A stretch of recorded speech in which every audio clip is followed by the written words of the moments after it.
नमस्कार. मी आपला श्रीनिवास. एक छोटी माहिती द्यायची आहे. बँकेमध्ये जर आपण शाखाधिकारी असेल किंवा लोन ऑफिसर असेल, त्यांच्याकडे आपण कर्ज मागायला गेल्यानंतर कधीही त्यांना असं विचारू नका की, म्हणजे एक प्रोसेस सांगतो, उदाहरण देतोय. आपण शाखाधिकाऱ्याकडे गेलो, सर मला लोन पाहिजे. मग शाखाधिकारी म्हणतात किती पाहिजे. त्यावेळेला भरपूर जण म्हणतात की किती देता. असं ज्या वेळेला तुम्ही म्हणता त्यावेळेला 99% तुमची फाईल तिथे रिजेक्ट झालेली असते. का? त्यामागं पण भरपूर कारण. तिथं बसलेला माणूस काय काल घेतला आणि आज तिथं बसला असं नाहीये. भरपूर अनुभव असतो त्याला.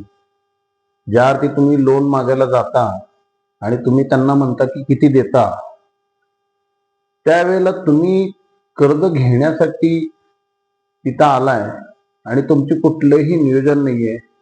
तुम्ही स्वतः किती गुंतवणार आहे, तुम्ही काय काय करणार आहे, त्या पैसे कसे त्याचा उपयोग करणार आहे, त्याचं नियोजन नाहीये ना. 2 मिनिटांमध्ये म्हणजे बोलल्या बोलल्या क्षणालाच लक्षात येतं त्यांच्या.